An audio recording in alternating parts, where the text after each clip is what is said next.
kocha Steve Barker alitaka timu yake icheze vipi na kile ambacho alikuwa anakihitaji umekiona ndani ya uwanja? Naona kwenye eneo la viungo pale Kagoma, Chama pamoja na Loemba, umeona ile combination yao ilikuwa sawa sawa, lakini pia eneo la walinzi huku wako sawa sawa, lakini tuende kwenye striking pia Seleman mwalimu anafanya ilivyo bora zaidi. Karibu. Unajua ambacho mwalimu anakuwa anakihitaji, sisi tunakitafsiri kutokana na kile ambacho tunakiona ndani ya uwanja. Yes. Ndani ya uwanja. Na binafsi mimi nimeona nini ambacho mwalimu wa Simba anakihitaji. Issue inabaki ni kwenye utekelezaji. Je, wanaobeba hayo majukumu wanatekeleza kwa asilimia ngapi? Jambo la kwanza, ukiwa kama kocha wa Simba, utatamani tu timu yako icheze kwa mamlaka. Hilo ni jambo la kwanza. Kucheza kwa mamlaka ni kwamba unakuwa na uhuru wa kufanya kile ambacho umekipanga, lakini unamnyima uhuru mpinzani wako kufanya kile ambacho amekipanga. Kwa jambo la kwanza ni kuwafanya Prison wakae kwao kwa muda mrefu zaidi. Tuwanyime nafasi ya kuwa na mpira. Kwa sababu wanapokosa nafasi ya kuwa na mpira kwa muda mrefu, ni sehemu pia sisi kujilinda. Unajua kumiliki pia mpira ni sehemu pia mpambano. Kwamba sisi tunao wachezaji wanaweza kutufaidisha na hicho ambacho tunakihitaji, nyinyi hamna. Kwa lazima mkae nyuma kwa asilimia kubwa zaidi. Lakini tuende kwenye majukumu ya wachezaji. Nini ambacho alikuwa anakitaka kutoka kwa wachezaji wake? Matumizi ya fullback kwa Simba, inawezekana tunaona mafullback chini ya Pantev, chini ya Fadru, wote walikuwa wanasogea kwenda kushambulia. Lakini chini ya kocha huyu wa sasa Steve, inawezekana fullback wanaenda kushambulia, lakini nafasi zao zinabadilika zaidi. Mara nyingi ameshagundua kwamba ubora wa Anicet Aura pamoja na Libase Gueye ni aina wingers ambao wanataka mpira mguuni, na nafasi zao halisi ama nafasi zao mama wakiwa wanapokea mpira mara nyingi wanakuwa pembezoni zaidi mwa uwanja, kwa sababu tunasema msingi pindi ambapo timu inaenda kushambulia ni kuutanua zaidi uwanja. Unapotanua zaidi uwanja ni unatanua zaidi safu ya ulinzi ya mpinzani wako ili upate nafasi za kushambulia hayo maeneo. Kwa Anicet anapokuwa pembeni pamoja na Libasa anapokuwa pembeni, nini ambacho kingine Simba wanakifanya? Ni kwamba hawa watu inabidi wapate vita ya mmoja kwa mmoja. Yani mlinzi dhidi ya mshambuliaji ama mshambuliaji dhidi ya mlinzi. Anicet alikuwa upande wa kushoto, Libasa alikuwa upande wa kulia. Kwa hiyo katika hizi pande hawa watu lazima wakutane na fullback tu. Sasa tunafanyaje ili hawa watu wakutane na fullback wakati tunajua Prison wakiwa wanazuia pia kuna mawinga hao ambao na wenyewe wanafanyaje, wanarudi nyuma kuzuia. Ndipo ambapo mwalimu aliamua kwamba Kapombe pamoja na Kibabage tukiwa tunashambulia, tukivuka tu mstari wa katikati ya kiwanja, mnatakiwa muingie ndani zaidi. Mnapokuja ndani mnakuwa kwenye zile nusu nafasi. Nusu nafasi ni nafasi sio kuwa kamili inayopatikana kati ya mchezaji mmoja na mchezaji mwingine. Kwa hiyo wale fullback wakija ndani, kumbuka mwenye jukumu la kuzuia fullback wa Simba ni wingers wa Prison, wakina Haruna Chanongo na wazungumzia. Kwa kama Kapombe anaenda ndani, mimi kama Chanongo lazima nimfuate Kapombe ndani. And then Kibabage akija ndani, fullback winger mwingine Prison lazima aje ndani. Kwa wale winger wakija ndani, tayari Simba anakuwa anafungua njia za moja kwa moja kutoka kwa wale ma center back mpaka kwenda kwa wale wingers wao Libasi pamoja na Anicet Aura. Na ndio maana kuna muda ukaona na center back wa Simba pia wanatawanyika. Yani unamkuta Tuli anakuwa ni beki wakati upande wa kulia, alafu unamuona Rushain ni beki wakati upande wa kushoto. Kinachokuja kutokea Kagoma anatakiwa drop katikati yao.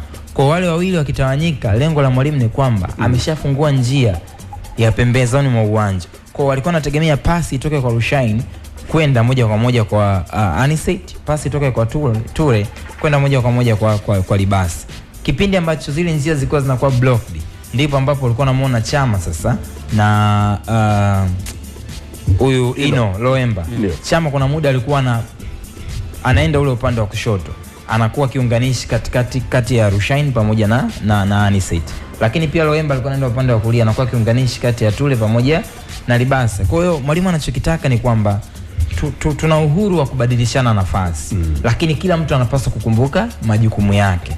Lakini kuna muda Anicet na Libasa walikuwa wanakuja ndani, wakija ndani manake kama principle ni kuutanua zaidi uwanja, manake fullback lazima watoke nje. So nilikuwa namuona Chama pia na Loemba hawa ukiwaangalia ni viungo washambuliaji paseo kabisa. Kwa hiyo mwalimu alikuwa anajua kama nina viungo washambuliaji wawili, faida ni kwamba ni aina ya wachezaji ambao wanaweza wakacheza kwenye maeneo finyu ama maeneo yenye msongamano wa watu wengi, lakini ana pressure. Na ambacho naona bado Simba kina miss binafsi, kwa sababu kama unakuwa na kiungo mkabaji ambaye kiufundi anakuwa na sanaa ya hali ya juu sana na uwezo wa kupasia pasi kwenye mkusanyiko wa watu wengi, nafikiri best position ya Chama na Loemba kama unawaweka juu zaidi wakakaa katikati ya mistari ya ulinzi na kwa kuna kiungo ambaye anafikishia huduma, inawezekana Simba ikawa ni hatari zaidi kwenye kutengeneza nafasi. Okay, sawa. Naam. Ashrafu, hili ni swali ambalo mashabiki wa Simba wanapenda kusikia sana. Na mimi huwa nauliza swali jepesi tu. Simba imejipata ama haijajipata? Kama haijajipata mpaka sasa, unafikiri sababu ni nini? Na kama imejipata kiufundi uwanjani kwenye maeneo haya ambayo huwa tunayazungumza, ulinzi, kiungo na ushambuliaji, ni eneo gani ambalo unaona kuna taswira njema tayari imepatikana mpaka hivi sasa? Mimi nachoona kwamba kuna green light, kuna mwanga unaonekana kwa Simba. Ukiangalia hivi karibuni namna ambavyo timu ilikuwa inacheza, mwanga wa kijani au mwanga wa kijani kwamba pita sawa kamanda.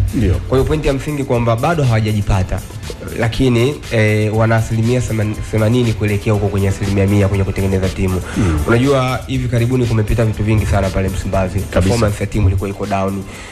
Michuano ulikuwa unashiriki michuano ya klabu bingwa, performance yao ilikuwa iko chini sana. Ulikuwa unaona muunganiko hakuna, timu iko chini, yani wachezaji wanatakiwa kuwa motivated ili waweze kupambana kweli. Steve Becker amekuja kwenye dirisha dogo, tulikuwa tunatarajia kwamba ata take time kuja kuitengeneza timu ambayo itakuwa bora. Maingizo ya wachezaji wapya ameenda kuboost kitu, utulivu unaanza kuonekana, na sasa hivi hata sioni kama kuna pressure kutosha ambayo inapelekwa kwa kocha.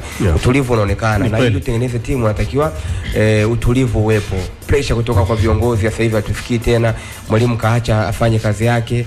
Tulikuwa tunatarajia zamani kuona ile rotation, anajaribu kuna kipindi kwa namuona Kibu Denis anaanza kama force number 9 wakati namba 9 mwenyewe mwalimu yuko pale. Kwa hiyo mwalimu alikuwa anajua kwamba muda wangu ni mchache ambao niko hapa. Ndio nimepewa kazi kubwa na uwezo wa kufanya makubwa kwenye ligi, lakini kwenye Champions League muda unakuwa hautoshi. Ligi ni marathon ndefu na opponent ambao unakutana nao kwenye ligi ni tofauti na ambao unakutana nao kwenye Champions League. Kwa hiyo ninachokiona sasa hivi ni timu inazidi kuimarika. Kila siku ukiangalia game ya Simba unaona kuna mabadiliko makubwa ya uchezaji kwenye eneo la kiungo. Unaona kabisa creativity inaonekana sasa hivi. Chama yuko hapo, Ino Lembo yuko hapo.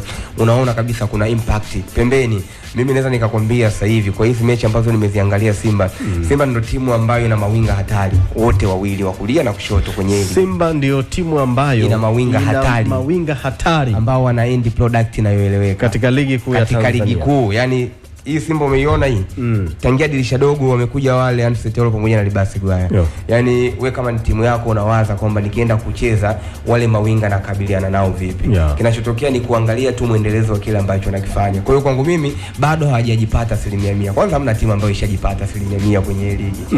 Lakini ninachokiona Simba sasa hivi ndio kuna hiyo green light kuona kwamba okay, huyu Steve Becker anakuja kuitengeneza Simba ambayo kwa mechi walizocheza, lakini pia tunaweza tukaweka utabiri. Unaona kombe likitoa Msimbazi msimu huu la no, msimamo wangu mimi ulisema kwamba Yanga anaenda kuwa bingwa msimu. Sawa, ligi mtabadilisha ibadilike kulingana na mwelekeo. Sema pia kwamba Simba atahitaji bahati. Bahati kufanyaje? Miujiza. Sawa, hilo tumelichagiza. Na kamanda, hili pengine unaweza kulizungumza kwa upana wake na kwa ukubwa wake, na panapo stahili pia wapongeze viongozi wa Simba, wamefanya usajili mzuri sana dirisha dogo. Always viongozi wa Simba wanafanya usajili mzuri. Hata last season walifanya usajili. Mwingine wachezaji tunazungumza hapa kwamba wachezaji fulani usajili wao hauko sawa sawa. Mimi in my opinion Simba always when it comes to player identification wanafanya vizuri. Ni kinachotokea ukisha identify hao wachezaji unaishi nao vipi? Una maintain vipi? Kabisa. Wanakuja na kiwango kinaongezeka au kinashuka. Kwa mfano msimu uliopita forward Simba iliwasajili Ateba, Mkwala, Jean Shalewa, Musa Pinpin Kamara, zote zilikuwa ni good signings kabisa. Hata kama Musa Pinpin Kamara kuna muda alikuwa anafanya mistakes ndio, lakini hazikuigharimu team to that extent kwa sababu pia ile kiungo mmoja aliondoka yule kwa cheza kiungo wakati Mavambo kwa bonge la kiungo. Player ID, that's what I'm saying kwamba ushamleta hata Okejefa hivi. Unajua watu hawajui kitu kimoja Mkai. Wakati Okejefa anakuja Simba timu ambayo ilikuwa imekwama kumsajili ni Orlando Pirates.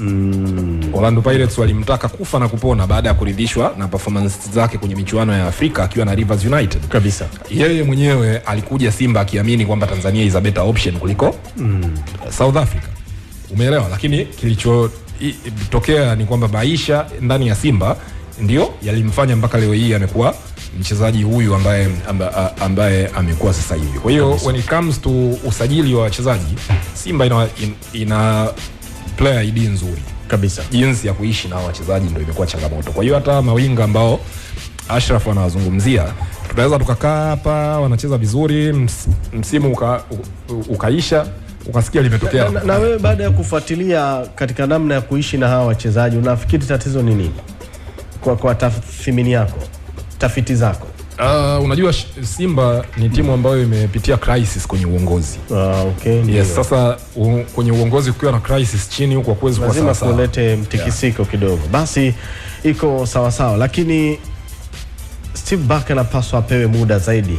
Hata msimu ujao, hata msimu huu ukitamatika, Simba wasipotoa ubingwa, apewe muda kwa sababu timu bado haipo sawa. Na historia yake kama kocha Steve Barker inaonyesha kwamba sio mtu wa kufanikiwa haraka. Ni kweli. Atang'oka tu. Sasa hiyo mistake itakuwa ni kwamba kwa nini maana yake makocha kufanya vitu vitokee haraka wapo. Nikwambie kitu Jeff. Wakati Nabi alikuwepo, mngeweza kumleta anafanya vitu vitokee haraka. Njia pekee ya Steve Barker kupata muda ni kumfunga mtani tarehe 1.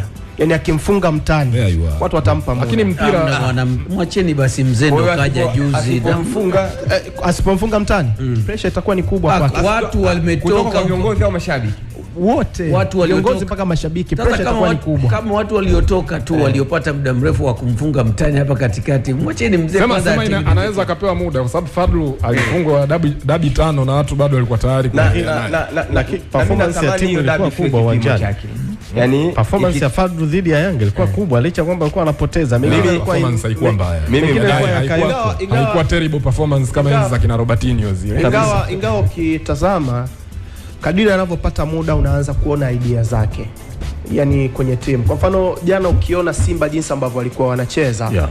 Nenda kamuulize Kimenya, Kimenya, muulize Ramadhani yule center back wao, muulize Muhiru.